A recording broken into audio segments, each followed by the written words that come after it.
It has been almost 6 months since we last did a tour of my bedroom and give you an update on all my aquariums. So I figured today would be a good day to do just that. This is also the last update on this setup as you see it here today because we're taking it all down. But more on that later. In this video we're checking out one of the smallest reef tanks in the world which we set up last week. It contains just 1 liter of water. We're also checking out the oldest aquarium, the 40 gallon that just turned 3 years old, as well as the 20 gallon frag tank that holds some of my favorite corals. We are also taking a closer look at the soft coral aquarium that used to house Peter the arrow crab. And near the end I'll show you a brand new aquarium, so sit back and enjoy. First up, let's check out the Pico Reef tank. We're currently a little over a week in and the tank is still doing well. I have already done 2 water changes to keep the water in check. Hopefully I can keep up with it. If not, I can just remove the LED and submerge the entire tank into one of my other aquariums. That would mean automatic water changes 24/7. The corals in this tank are mostly soft corals, meaning they don't have a skeleton that relies on calcium or magnesium.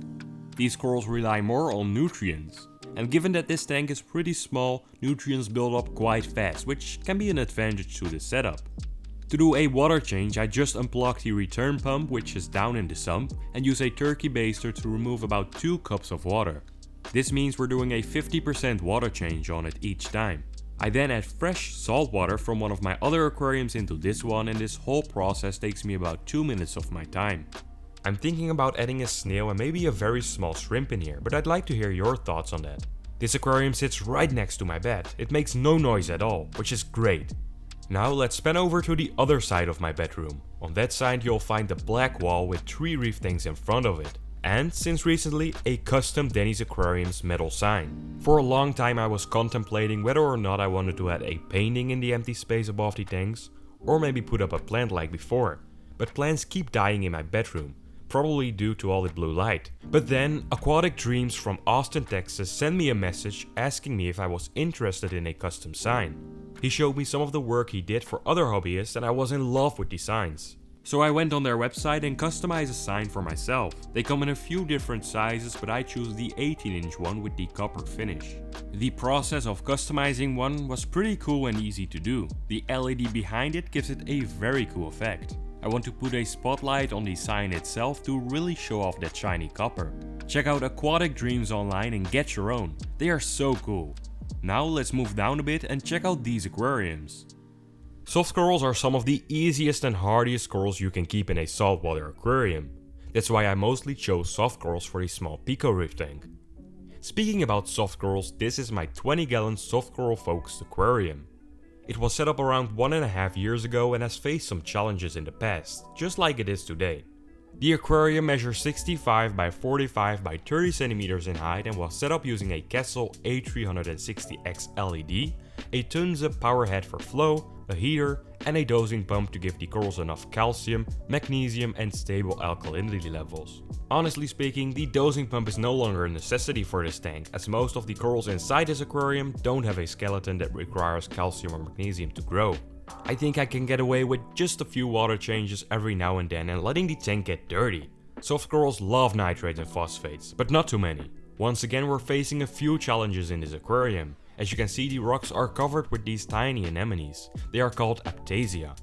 These anemones are considered pests as they're pretty invasive and can irritate corals, which as you can see is happening here. The corals in the area surrounding the anemone are closed up. This can lead to tissue loss down the road. If you are a returning viewer, you know that this has been an ongoing battle for this tank.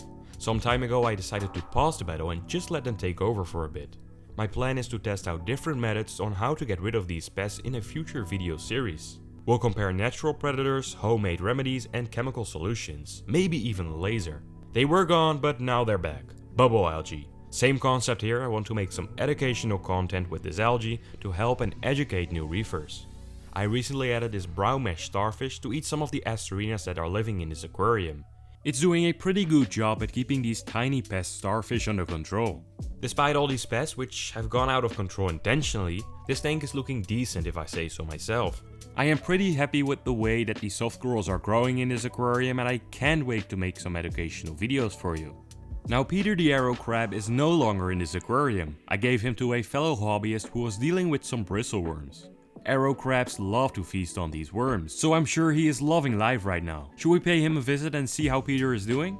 Now let's take a closer look at the 40-gallon shallow reef. The aquarium itself measures 120 by 45 by 30 centimeters in height.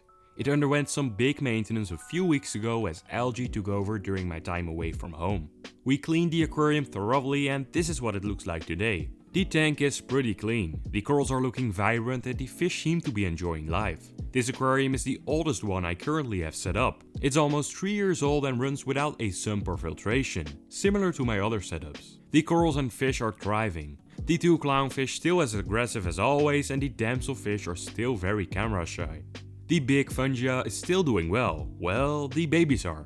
The mother always dies when she spawns because the babies will grow on top of her skeleton. A few of the babies came loose and they moved to other parts of the reef tank. I think it's a pretty cool species. I put the Reef Kinetics ReefBot lab inside the cabinet. It notifies me through my phone when a test is complete and tells me the exact water parameters, so I can easily make adjustments if something is going wrong. A lot of the corals are growing extremely fast. Some I want to see thrive and others I'd rather see die, like these Palitoa polyps. I still haven't found a way to get rid of this invasive species. Same for the pulsating Xenia. It grows so fast and it's taking up too much space. And that's not all, I'm facing a bit more trouble actually.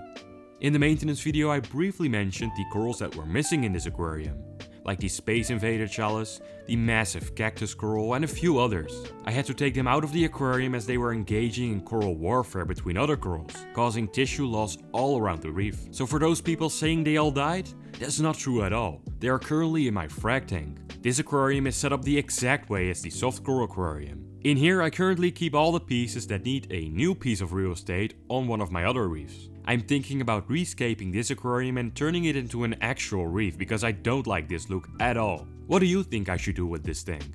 Maybe an SPS focused aquarium? That way I have a soft coral tank on the left, a mixed reef tank in the middle and an SPS only tank on the right side. And soon I'll have another setup.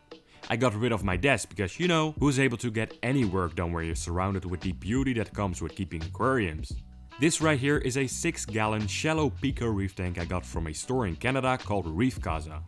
I've seen some of their setups in other stores and on social media and I really like all-in-one setups.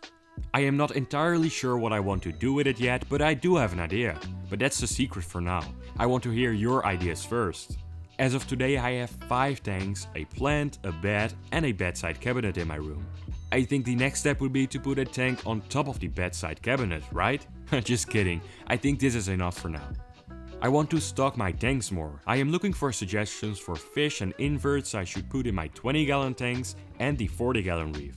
So if you have any fun ideas, let me know. At the start of this video I mentioned that this will be the last update on this setup as we're taking it all down. But don't worry, we're just taking down all the equipment and replacing it with just 2 brands. I currently have equipment from Tunze, Sietje, Red Sea, Castle and Yabao, which requires me to have 5 apps on my phone to control it all. So because of this I partnered up with Bulk Reef Supply to change this to Ecotech and Aqua Illumination. That way I can control it all with just 1 app. On top of that, the setup will look much better because the lighting will all be the same, as well as the dosing pumps and power heads. So stay tuned for that because this is going to be a massive project. For now I think I've showed you just enough. If there's something in specific you'd like to see, make sure you let me know in the comments and be sure to subscribe to the channel. Thanks for watching.